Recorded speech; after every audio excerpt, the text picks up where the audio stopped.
সুপ্রিয় শিক্ষার্থীবৃন্দ, বাংলা অনলাইন ক্লাসে সবাইকে স্বাগত জানাচ্ছি।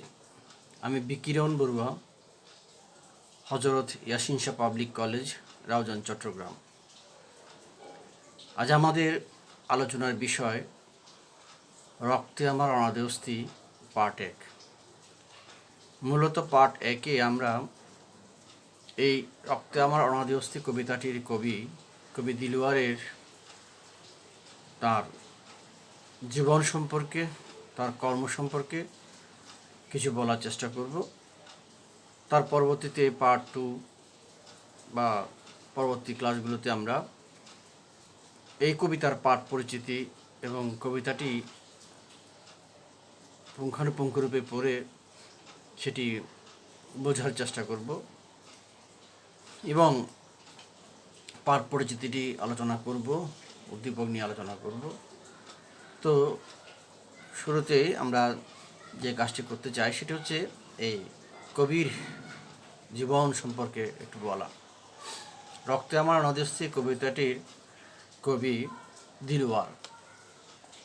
তার পুরো নাম ছিল দিলওয়ার খান, কিন্তু ছোটবেলা থেকেই তিনি প্রান্তিক মানুষের সঙ্গে তার জীবনের অনেক কাল সময়, সারা জীবনই তিনি কাটিয়েছেন। সেই প্রান্তিক মানুষের সাথে সম্পৃক্ততার কারণে তিনি মূলত তার খান নামটি, অর্থাৎ খান অংশটা তিনি বাদ দিয়ে তার নাম রাখা হলো দিলওয়ার। তিনিই বাদ দিয়েছেন তার পারিবারিক যে পদবি বা পারিবারিক যে তার পদের খান, সেটি বাদ দিয়েছেন। এবং জীবনের শুরুতে এই জনমনের সঙ্গে একাত্মতায় তার এই উদ্যোগ। 1937 খ্রিস্টাব্দের 1 জানুয়ারি সিলেট শহরের সুরমা নদীর দক্ষিণ তীরবর্তী ভার্তখালা গ্রামে তার জন্ম। তার পিতা মৌলভী মোহাম্মদ হাসান খান এবং জননী রহিমুন্নেসা। তিনি বলতেন, পৃথিবী স্বদেশে যার, আমি তার সঙ্গী চিরদিন। মূলত কবি নিজেকে গণমানুষের কবি, পৃথিবীর কবি হিসেবে নিজেকে তিনি মনে করতেন। তিনি তার জীবনের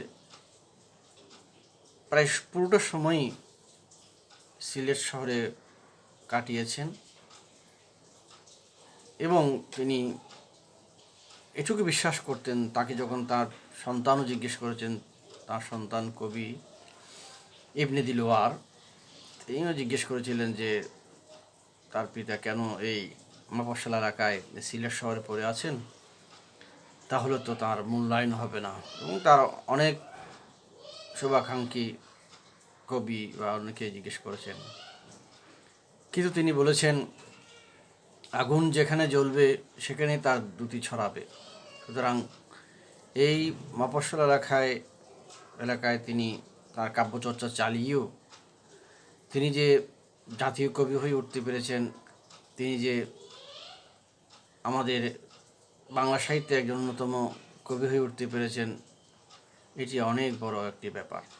আমি জাতীয় কবি অর্থে এটুকু বোঝাতে চাচ্ছি যে জাতীয় কবিতা আমাদের কাজী নজরুল ইসলাম জাতীয় কবি বলতে, অর্থাৎ পুরো বাংলাদেশের একজন কবি হিসেবে নিজেকে প্রতিষ্ঠিত করতে পেরেছেন, শুধুমাত্র সিলেটের কবি হিসেবে নয়। পেশাগত জীবনে তিনি মূলত 2 মাস শিক্ষকতা করেছেন দক্ষিণ সুরমা উচ্চ বিদ্যালয়ে, কিন্তু এই 2 মাস শিক্ষকতা করার পর তিনি চাকরি ছেড়ে দিয়ে ঢাকায় চলে আসেন। সেটি 1967 সাল। 67 খ্রিস্টাব্দে এসে তিনি দৈনিক সংবাদ পত্রিকায় সহকারী সম্পাদকের চাকরি নেন এবং সেখানেই তিনি তার পেশাগত জীবন শুরু করেন। আমরা জানি 1969 সালে যখন দেশব্যাপী যে গণ আন্দোলন শুরু হয়েছিল, 66 ছদফা পরবর্তী সময়ে 69 গণ অভ্যুত্থানের এই উত্থাল সময়ে তিনি ঢাকা ছেড়ে আবারও তিনি সিলেটে চলে আসেন এবং সিলেটে চলে এসে তিনি সংগঠন গড়ে তোলেন, সংগঠিত করেন সাধারণ মানুষকে অন্যায়ের প্রতিবাদ করার জন্যে। নানা রকম সাংগঠনিক কাজে তিনি নিজেকে নিয়োজিত করেন, পাশাপাশি লেখালেখি করেন।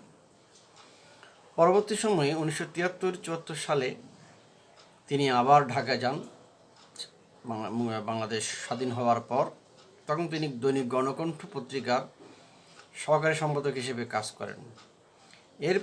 এর মাঝে বা বিভিন্ন সময় তিনি দূতাবাসে বিভিন্ন জায়গায় চাকরি করেছেন, কিন্তু তিনি সেখানে থিত হতে পারেননি বা থিত হতে চাননি, অর্থাৎ এই চাকরির বাধা ধরা নিয়মে তিনি নিজেকে নিয়োজিত রাখতে চাননি। এবং তাকে মূলত এই চাকরি ছাড়তে হয়েছে আরেকটা সবচেয়ে বেশি বিশেষ কারণ, সেটা হচ্ছে তার স্বাস্থ্যগত কারণে তিনি এই পেশাকে ত্যাগ করতে হয়েছে। তাই তাকে বলা হয় যে সার্বক্ষণিক একজন কবি, লেখক এবং ছড়াকার। তার কবিতার যে মূল সুর, যেটিকে আমরা বলতে পারি, সেটা হচ্ছে গিয়ে দেশ, মাটি ও মানুষের প্রতি তার যে আস্থা, তার যে দায়বদ্ধতা, এটি তার কবিতায় আমরা ফুটে উঠতে দেখি। পাশাপাশি সে গণমানবের মুক্তি তার লক্ষ্য। তিনি চেয়েছেন মানুষ যেন তার আত্মিক মুক্তি লাভ করতে পারে, যে বিভেদ মুক্ত একটা কল্যাণময় পৃথিবী তিনি স্বপ্ন দেখেছেন। এই কবি দিলওয়ার, তার প্রথম কাব্য প্রকাশিত হয় 1953 খ্রিস্টাব্দে এবং তার এটুকু অবশ্য আমরা এই যখন প্রথম কাব্য প্রকাশিত হয়েছে 1953 খ্রিস্টাব্দে, মাত্র তার বয়স ছিল তখন 16 বছর। 16 বছরে প্রথম কাব্যগ্রন্থ বের করা অনেক বড় ব্যাপার। যদিও রবীন্দ্রনাথ 13 বছর বয়সে বের করেছিলেন। তো এই কাব্যগ্রন্থের নাম ছিল জিজ্ঞাসা। তিনি আমরা এই তার শিক্ষা জীবন সম্পর্কে আমরা যদি একটু করে খেয়াল করি তাহলে দেখব তিনি 1952 সালে সিলেটের উত্তর সুরমার রাজা জিসি মানে গিরিশচন্দ্র উচ্চ বিদ্যালয়ে তিনি প্রবেশিকা পাশ করেন সেখান থেকে, এবং প্রবেশিকা অর্থাৎ এসএসসি যেটাকে আমরা বলি পাশ করে 1954 সালে তিনি ইন্টারমিডিয়েটে ভর্তি হন সিলেট এমসি কলেজে। তো এই যে এমসি কলেজ, এটি অত্যন্ত বিখ্যাত একটি কলেজ। এই কলেজে ভর্তি হন এবং সেখান থেকে তিনি উচ্চ মাধ্যমিক পাশ করেন। পরবর্তীতে ঢাকা বিশ্ববিদ্যালয়ে ভর্তি হন, কিন্তু শারীরিক অসুস্থতা তাকে এতই কাহিল করে ফেলেছিল যে তাকে আর লেখাপড়া চালিয়ে যাওয়া তার সম্ভব হয়ে ওঠেনি, এবং এই প্রাতিষ্ঠানিক শিক্ষা তার এখানেই ইতি ঘটে। তো যেটা বলছিলাম যে এই কবির আমরা যদি একটু করে তার কাব্যগ্রন্থগুলোর নাম, যেটা আমি শুরু করেছিলাম যে প্রথম কাব্যগ্রন্থ ছিল জিজ্ঞাসা।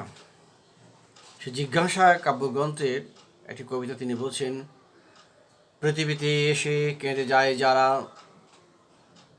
বেদনার গিয়ে গান, হতাশার কালো নয়নে মাখিয়া তপ্ত নিঃশ্বাস ফেলে, নত করে শির চরণে নিজের দুঃখের পসরা ঠেলে, মহাজীবনের ললাটে আঁকিয়া তলোয়ার খরসান, তাদের বিফল জীবনের লাগি বলো ঠিক দায়ী কারা, বিধি না জনক, শক্তি না ধ্বনি, কোথায় জবাব তার, লুকালো কোথায় উত্তরদাতা, সে কোন অন্ধকার, নিবিড় আবেগে কাঁপেছে আমার দুইটি আঁখের তারা। এই তার জিজ্ঞাসা, এই তার প্রশ্ন, এই তার কবিতার মূল সুরের আভাস। এরপর 1965 সালে তার দ্বিতীয় কাব্যগ্রন্থ প্রবাল হওয়া, যে কাব্যগ্রন্থ নয়, ঠিক এটা গানের বই, এবং তার পরবর্তীতে 1969 সালে উদ্ভিন্ন উল্লাস, তারপর বাংলা তোমার আমার, এটি গানের বই 1972 খ্রিস্টাব্দে। তারপর তিনি ইংরেজি কাব্যগ্রন্থ বের করেন একটি 1975 সালে, ফেসিং দ্য মিউজিক, এটি একটি ইংরেজি কাব্যগ্রন্থ। এরপর কাব্যগ্রন্থ বের করেন 1977 সালে সন্নিষ্ঠ সনেট।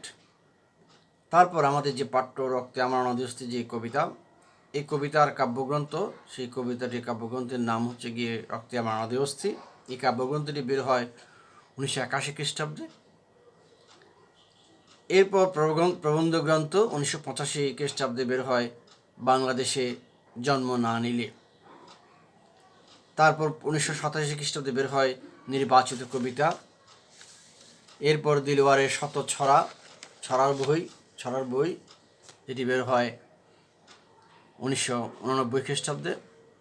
তারপর দিলওয়ারের 21 কবিতা, এই কাব্যগ্রন্থটি বের হয় 1993 খ্রিস্টাব্দে। দিলওয়ারের স্বাধীনতার কবিতা, এই কাব্যগ্রন্থটি বের হয় 1993 খ্রিস্টাব্দে। ছড়াই অ আ ক খ, এটি ছড়ার বই, এটি বের হয় 1994 খ্রিস্টাব্দে। দিলওয়ারের রচনা সমগ্র প্রথম খণ্ড 1999, দ্বিতীয় খণ্ড 2000 খ্রিস্টাব্দে বের হয়। তিনি ভ্রমণ সাহিত্য রচনা করেছিলেন বাংলাদেশ মৈত্রীর ডাকে 2001 খ্রিস্টাব্দে। 2009 খ্রিস্টাব্দে তিনি বের করেন দুই মেরু দুই ডানা নামে আরেকটি কাব্যগ্রন্থ। এরপর অনতীত পঙ্ক্তিমালা যে কাব্যগ্রন্থ, সেটি বের হয় 2010 খ্রিস্টাব্দে। বঙ্গবন্ধু আমি তোমার পেশাদার মিত্র নই, এটি বের হয় 2010 খ্রিস্টাব্দে। এই বইটি আবার তিনি ইংরেজিতেও লিখেন, যেটি 2011 খ্রিস্টাব্দে প্রকাশিত হয়। তার আগে আরেকটি কাব্যগ্রন্থ বেরিয়েছিল 2004 খ্রিস্টাব্দে, সেটি ছিল সব পৃথিবী রৈব সজীব। এছাড়াও তার প্রচুর লেখা অগ্রন্থিত রয়েছে বিভিন্ন পত্রিকায়, বিভিন্ন লিটল ম্যাগে, বিভিন্ন জার্নালে তার লেখা কবিতা বিশেষ করে রয়েছে। তিনি কয়েক হাজার গান লিখেছেন। তো এই যে কবি, তার প্রাতিষ্ঠানিক শিক্ষা না ঘটলেও কিন্তু তিনি প্রচুর পড়াশোনা করেছেন, এবং প্রচুর পড়াশোনা করার পাশাপাশি তিনি যে পেশাগত জীবনে নিজেকে অতটা বেশি না জড়াতে পারায় তিনি লেখালেখি করারও একটা বিশাল সুযোগ পেয়েছেন। সিলেটের সুন্দর একটা শহরে, সুন্দর একটা জায়গায় তার বেড়ে ওঠা, বড় হওয়া এবং জীবনযাপনের সুযোগের কারণে 1960 সালে পেশায় সেবিকা আনিসা খাতুনের সঙ্গে বিয়ে হয় তার। এই আনিসা খাতুন ছিলেন একজন উর্দুভাষী। তো মূলত তিনি যখন অসুস্থ হয়ে পড়েন, উচ্চ মাধ্যমিক পরীক্ষার পর ঢাকা বিশ্ববিদ্যালয়ে যখন ভর্তি হন, তখন তার পিতা সেই দিল্লির বাদশা জহিরুদ্দিন মাহমুদ বাবরের মতো তার সন্তান হুমায়ুনের জন্য জহিরুদ্দিন বাবর যেমন করে যে নিজের জীবনের বিনিময়ে পুত্রের জীবন প্রার্থনা করছেন সৃষ্টিকর্তার কাছে, তেমনিভাবে কবি দিলওয়ারের পিতা সৃষ্টিকর্তার কাছে প্রার্থনা করেছেন যেন তার জীবনের বিনিময়ে কবি দিলওয়ারের জীবন যেন সৃষ্টিকর্তা ফিরিয়ে দেন। সৃষ্টিকর্তা যেন সেই ডাক শুনেছিলেন। কবি নিজেও অনেকবার তার কথায় এই কথাটি বলেছেন যে তার পিতার মৃত্যু হলেও তিনি বেঁচে যান। তো যেটা বলছিলাম, 1960 সালে তিনি বিয়ে করেন উর্দুভাষী এক নার্স তথা সেবিকাকে। মূলত তাকে বারবার চিকিৎসা কেন্দ্রে যাওয়া আসার কারণে পরিচয় থেকে তাদের সাথে তাদের প্রেম এবং পরবর্তীতে বিয়ে। উর্দুভাষী হলেও আনিসা খাতুন পরবর্তী সময়ে আমাদের মাতৃভাষা বাংলা তিনি অত্যন্ত চমৎকারভাবে রপ্ত করতে পেরেছিলেন, বলতে পারতেন। এবং তার এই তাঁদের এই সুখের সংসারে 6 জন সন্তান, 3 ছেলে 3 মেয়ে। এই আনিসা খাতুন 6 সন্তানের পর 1975 সালে সেই নার্স সেবিকা আনিসা খাতুন, যিনি জীবনসঙ্গী ছিলেন কবি দিলওয়ারের, তিনি টিটানাস রোগে আক্রান্ত হয়ে মর্মান্তিকভাবে নিহত হন। তখন তার ছোট বোন ওয়ারিসা খাতুন, যিনি ঢাকা বিশ্ববিদ্যালয়ে লেখাপড়া করতেন উর্দু ভাষার সাহিত্যে, সে ওয়ারিসা খাতুন তার বোনের উত্তরসূরি হিসেবে তার বোনের এই ছয় সন্তানের দিকে তাকিয়ে তিনি কবি দিলওয়ার সাথে বিবাহ বন্ধনে আবদ্ধ হন। এবং এই দিলওয়ারের সাথে আবদ্ধ হওয়া স্ত্রী ওয়ারিসা খাতুন তিনি 2003 সালে তিনি মারা যান। এবং এই 75 সালে মারা যান তার স্ত্রী আনিসা খাতুন। 2006 সালে মারা যান 2003 সালে মারা যান তার দ্বিতীয় স্ত্রী, যার 1 মেয়ে 2 ছেলে। তিনি ক্যান্সার আক্রান্ত হয়ে তিনি মারা যান। পরবর্তীতে কবির আরেক পুত্র, যিনি 80-এর দশকের একজন প্রতিশ্রুতিশীল কবি ছিলেন, কিশোর ইবনে দিলওয়ার। এই কবি কিশোর ইবনে দিলওয়ার মৃত্যুবরণ করেন। তিনি কষ্ট পান সন্তানের কাঁধে। সন্তানের কাঁধে পিতা ওঠার কথা, কিন্তু পিতার কাঁধে সন্তানের লাশ বলা হয় পৃথিবীর সবচেয়ে ভারী বস্তু। তো এই যে পরপর 3টি মৃত্যু তাকে খুবই বেদনাহত করেছিল। কবির যে ছেলে দিলওয়ার, কিশোর ইবনে দিলওয়ার, অত্যন্ত প্রতিশ্রুতিশীল একজন কবি, তাকেও অকালে চলে যেতে হয়েছে। কবি দিলওয়ার এবং তার দ্বিতীয় স্ত্রী ওয়ারিসা খাতুনের 1 মেয়ে 2 ছেলে।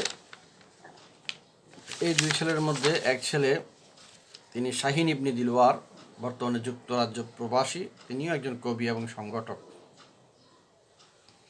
তো যাক, এই হচ্ছে তার পারিবারিক জীবনের কথা বললাম। এবং তার যে পুরস্কার, অর্থাৎ যদিও মফস্বলে তিনি বেড়ে উঠেছেন, তাকে মূল্যায়ন সেভাবে করা বা তাঁরকে নিয়ে আলোচনা তিনি সেভাবে হয়নি।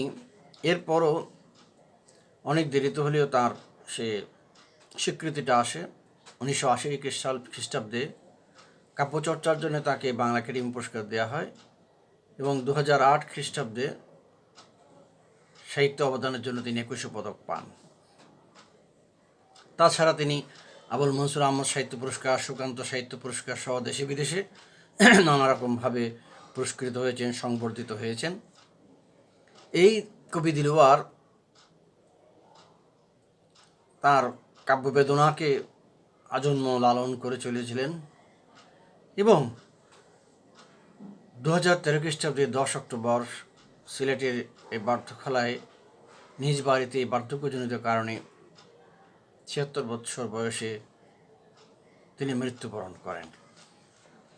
এ হচ্ছে গিয়ে কবি দিলওয়ারের জন্ম এবং তার বেড়ে ওঠা এবং তার পারিবারিক জীবন সম্পর্কে আমাদের আলোচনা। কবি দিলওয়ারের সাহিত্যকর্ম সম্পর্কে আলোচনা করা বা ওইটা বৃহৎ একটা কাজ, তবুও আমরা 2-1টি কথা তার সম্পর্কে আমাদের জেনে রাখা প্রয়োজন। রাজধানীর বাইরে কোনো কবি যখন কাব্যচর্চা করেন, তিনি সহজে সেভাবে জাতীয়ভাবে আলোচিত হন না। তেমনিভাবেই দিলওয়ারও ছিলেন অনেকটা অনালোচিত। স্বতন্ত্র আবিষ্কারের সুযোগ আমাদের হয়ে ওঠেনি।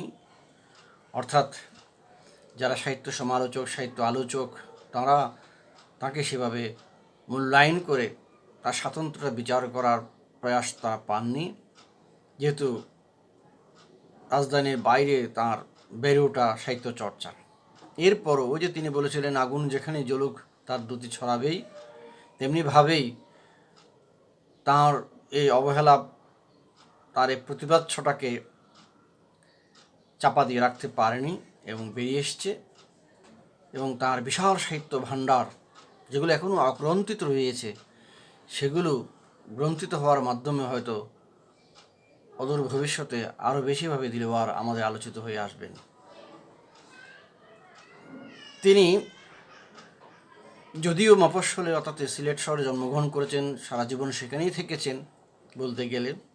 তারপরও যে মূল স্রোতের কাব্যধারা যেটি রয়েছে, সেই কাব্যধারার প্রতিবাদর কবি সৈয়দ শামসুল হক, শামসুর রহমান, কবি আল মাহমুদ, এই যে বিখ্যাত বিখ্যাত নাম, তিনি তাঁদের সমপর্যায়ের একজন অন্যতম প্রধান কবি। ছোটবেলা থেকে এই যে প্রান্তিক মানুষের সঙ্গে নিবিড় এবং গভীর সম্পর্ক এবং সম্পৃক্ততা, এটি তাকে কবি হিসেবে গড়ে উঠতে অনেক বেশি সহায়তা করেছিল।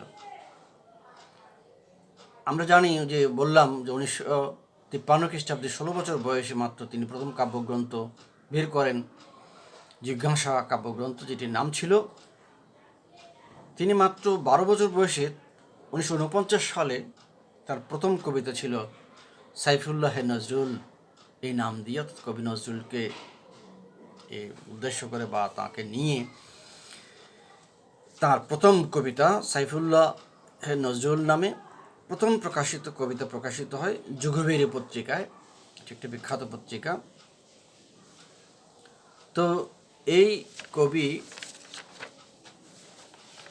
আমাদের দিলওয়ার তার জীবনের যে একটা বড় অংশ আজীবন সিলেটের সুরমা নদীর তীরে জীবন যাপন করা এই কবি দিলওয়ার নিজেকে বলতেন, এটি অনেক বড় ব্যাপার যে আমি জন্মগতভাবে মানব সন্তান, ধর্মগতভাবে মুসলমান, জাতিগতভাবে বাঙালি।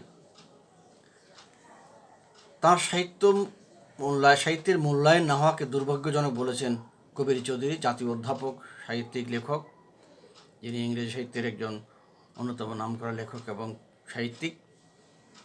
তিনি এও বলেছেন তার সাহিত্য যথাযথ মূল্যায়ন না হওয়ায়, তার সাহিত্য অনুদিত না হওয়ায় বাংলা সাহিত্য নোবেল পুরস্কার প্রাপ্তির আনন্দ থেকে বঞ্চিত হয়েছে। কত বড় স্বীকৃতি! যে কবির চৌধুরীর মতো একজন জাতীয় অধ্যাপক তিনি বলছেন রক্তামান অনাদস্তি কাব্যগ্রন্থটি কিন্তু এই কবির চৌধুরীকেই উৎসর্গ করেছেন কবি দিলওয়ার। সেই কবির চৌধুরী বলছেন যে কি তার সাহিত্যটা মূল্যায়িত না হওয়া এটা দুর্ভাগ্যজনক, এবং এটাও বলেছেন যে তার সাহিত্য বেশি অনুদিত না হওয়ার কারণে বাংলা সাহিত্য নোবেল পুরস্কার প্রাপ্তি থেকে বঞ্চিত হয়েছে। তার মানে তার লেখা কথা কতটুকু মূল্যবান, কতটুকু খ্যাতি অর্জন করতে পারত আরও বেশি, এই নোবেল পুরস্কার প্রাপ্তির মাধ্যমে আমরাও সম্মানিত হতাম, বাংলা সাহিত্য সম্মানিত হতো। সবসময় নিজেকে তিনি বিশ্ব নাগরিক হিসেবে ভাবতে ভালোবাসতেন। কবি দিলওয়ার বলেন, পৃথিবী স্বদেশ যার, আমি তার নিত্য সহচর। এই যে পুরো পৃথিবীকে স্বদেশ মনে করা, এটা অনেক বড় ব্যাপার। স্বতন্ত্র ধারা তৈরি করেন কবি দিলওয়ার তার কাব্যচর্চার মধ্য দিয়ে, তার লেখালেখির মধ্য দিয়ে প্রচুর লিখেছেন। যে বললাম কয়েক হাজার গান তিনি লিখেছেন। তার গান স্বাধীন বাংলা বেতার কেন্দ্র থেকে গাওয়া হয়েছে। তার গান দিয়েই সিলেটের রেডিও বাংলাদেশের উদ্বোধন হয়েছে। তো এটি আধ্যাত্মিক গান লিখেছেন তিনি প্রচুর। তো এই স্বতন্ত্র ধারার কবি দিলওয়ার, সাধারণত আমরা যেটা এই দিলওয়ার কিন্তু অর্থাৎ দশকওয়ারি যদি বলা হয় যে তাকে বলা হয় 50 দশকের কবি। যে 50 দশকের যারা কবি, এই কবিরা সাধারণত বিষয়গতভাবে এবং আঙ্গিকগতভাবে তার এই দুদিক থেকে তারা অনুসরণ করতেন। বিশেষ করে জীবনানন্দ দাশ বা 30 দশকের অন্যান্য কবি যেমন জীবনানন্দ দাশ, সমীর চক্রবর্তী, বিষ্ণু দে, সদীন দত্ত, বুদ্ধদেব বসু, এই যে পঞ্চপাণ্ডব কবি, এদের কবিতা চর্চিত হওয়া বা তার উত্তরাধিকার হিসেবে পরবর্তী কাব্য চর্চা করা, এটি একটা ধারা হয়ে হিসেবে দাঁড়িয়ে গিয়েছিল। এই 50 দশকের কবিরা বিষয় এবং আঙ্গিকগতভাবে এদেরই অনুসরণ করতেন। এবং অভিব্যক্তিও এই কবিদের নানা অভিব্যক্তি এবং বুদ্ধদেব বসুর কবিতা পত্রিকায় যে কাব্য যে চেতনা প্রতিফলিত হয়েছিল, সেই কাব্য চেতনাকে ধারণ করা ছিল সেই 50 দশকের কবিদের একটা অন্যতম বৈশিষ্ট্য। কিন্তু কবি দিলওয়ার সেই পথে যাননি। তিনি নিজস্বতা তুলে ধরতে সচেষ্ট ছিলেন। যেমনটা আমরা নজরুলের কথা বলতে পারি যে তিনি এমন সময় জন্মগ্রহণ করেছিলেন যে রবীন্দ্রনাথের একদিকে সর্বতোমুখী প্রতিভার অধিকার, রবীন্দ্রনাথের একদিকে চারিদিকে বিস্তারিত তার প্রতিভা, অন্যদিকে এই যে 30 দশকের কবি, সবারকে আলাদা করে নজরুল নিজেকে পরিচিত করিয়েছিলেন। ঠিক দিলওয়ারও দেখা যাচ্ছে যে কি তিনি এই 30 দশকের কবিদের সে বাতাবরণ থেকে বেরিয়ে এসে আলাদাভাবে কাব্যচর্চা শুরু করার মতো প্রতিভা তার ছিল বলে তিনি স্বতন্ত্র বৈশিষ্ট্য তুলে ধরতে সক্ষম হয়েছেন। যদিও তিনি সেভাবে আলোচিত হননি, সেভাবে মূল্যায়িত হননি, হয়তো আরও যত সময় যাবে তত দিলওয়ার হয়তো আমাদের সামনে আরও বেশি ভাবে মূল্যায়িত হবেন। বহু কবিতা গল্প লিখেছে তিনি। সাহিত্যের এমন কোনো শাখা নেই যেটা তিনি স্পর্শ করেননি, সফলতা দেননি, সুফল করে তোলেননি। সেই বহু কবিতা, গল্প, উপন্যাস, গদ্য তিনি অনুবাদ করেছেন। তিনি তার অনুবাদের সমৃদ্ধি প্রচুর। তিনি উপন্যাস অনুবাদ করেছেন, গদ্য অনুবাদ করেছেন, গল্প অনুবাদ করেছেন, কবিতা অনুবাদ করেছেন। তিনি যেমন মার্কিন কবি নরম্যানের কবিতা অনুবাদ করেছেন, তেমনি আবার কোরীয় লেখক মগৌ তার লেখা তিনি অনুবাদ করেছেন। আবার একদিকে জার্মান কবি কার্ল ক্রাউলুর কবিতা তিনি অনুবাদ করেছেন রুশ কবি আয়োনের কবিতা, ইতালিয়ান কথাসাহিত্যিক জোরাকিয়ান সহ অগণিত বিখ্যাত লেখকের কবিতা সাহিত্য তিনি অনুবাদ করেছেন। অসংখ্য গল্প লিখেছেন, হয়তো কয়েকটি গল্প, কিছু গল্পগ্রন্থ, কিন্তু অনেক গল্প তার অগ্রন্থিত রয়েছে আলাদাভাবে। তিনি মঞ্চনাটক লিখেছেন। তার একটা বিখ্যাত নাটক হচ্ছে আসল মুক্তিযুদ্ধ।